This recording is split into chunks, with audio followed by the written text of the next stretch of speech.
അസ്സലാമു അലൈക്കും.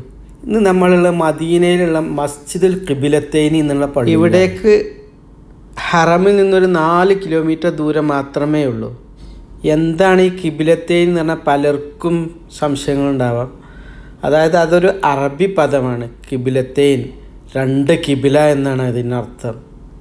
ഇത് ഒരു നിസ്കാരത്തിനിടയിൽ തന്നെ 2 കിബില സ്വീകരിക്കേണ്ടായി വന്നു നമ്മുടെ മുഹമ്മദ് മുസ്തഫ സല്ലല്ലാഹു അലൈഹി വസല്ലം തങ്ങൾക്ക്.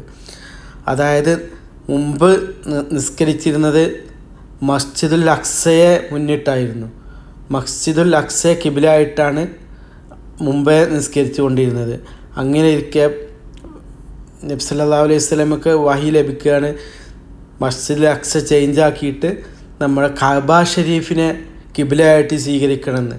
അങ്ങനെ 2 റക്അത്ത് മസ്ജിദുൽ അക്സയെ മുന്നിട്ടിട്ടും 2 റക്അത്ത് പരിശുദ്ധമാക്കപ്പെട്ട കഅബ ഷരീഫിനെ മുന്നിട്ടിട്ടും നിസ്കരിക്കേണ്ടതായിട്ട് വന്നു.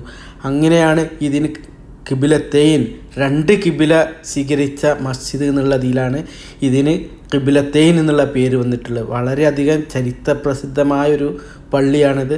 നമ്മൾ ആരും മദീനയിൽ പോയി കഴിഞ്ഞാൽ ഒരുവിധം ആളുകളെല്ലാവരും വിസിറ്റ് ചെയ്യുന്ന ഒരു മസ്ജിദാണ് മസ്ജിദുൽ ഖിബിലത്തൈൻ. ഫസ്റ്റ് ഖിബില ബൈത്തുൽ മുഖദ്ദിസ്, അതായത് മസ്ജിദുൽ അക്സയായിരുന്നു. ഇപ്പം കഅബ ഷരീഫാണ്. ഇവിടെ വെച്ചാണ് പരിശുദ്ധമാക്കപ്പെട്ട കഅബ ഷരീഫിനെ കിബിലയായിട്ട് സ്വീകരിച്ചത്.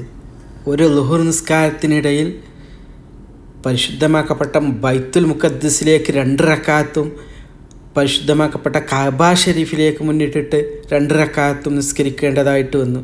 അങ്ങനെയാണ് ഈ മസ്ജിദിന് മസ്ജിദുൽ ഖിബിലത്തൈൻ എന്നുള്ള പേര് വന്നത്. ഇപ്പോൾ നമ്മൾ ഈ കാണുന്ന മിമ്പറയുടെ നേരെ ഓപ്പോസിറ്റ് സൈഡിലായിരുന്നു മുമ്പേ ഉണ്ടായിരുന്ന മിമ്പറ ഉണ്ടായിരുന്നത്.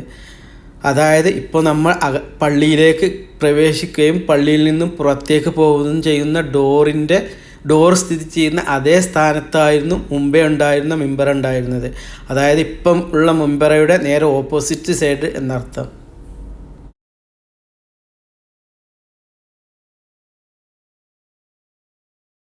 1987-88 കാലഘട്ടങ്ങളിൽ ഈ മസ്ജിദ് പൂർണ്ണമായിട്ട് പൊളിക്കുകയും പിന്നീട് ഫഹദ് രാജാവ് ഈ കാണുന്ന രീതിയിൽ ഈ പള്ളി നിർമ്മിക്കുകയുമാണ് ചെയ്തിട്ടുള്ളത്.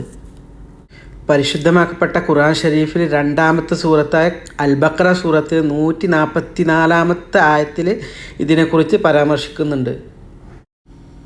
ഈ ചരിത്രപ്രസിദ്ധമായ സ്ഥലങ്ങൾ സന്ദർശിക്കാനും ഇവിടങ്ങളിൽ 2 റക്അത്തെങ്കിലും സുന്നത്ത് നിസ്കരിക്കാനുള്ള സൗഭാഗ്യം അല്ലാഹു സുബ്ഹാനഹു വ തആല നമുക്കെല്ലാവർക്കും നൽകട്ടെ എന്ന് ദുആ ചെയ്യുന്നു. അപ്പോൾ ഈ ചെറിയ വീഡിയോ എല്ലാവർക്കും ഇഷ്ടപ്പെട്ടു എന്ന് കരുതുന്നു. ആരെങ്കിലും സബ്സ്ക്രൈബ് ചെയ്യാത്തവരായിട്ടുണ്ടെങ്കിൽ സബ്സ്ക്രൈബ് ചെയ്യുകയും ലൈക്കും ചെയ്ത് സപ്പോർട്ട് ചെയ്യുകയും ചെയ്യുക. അസ്സലാമു അലൈക്കും വറഹ്മത്തുള്ളാഹി വബറകാതുഹു.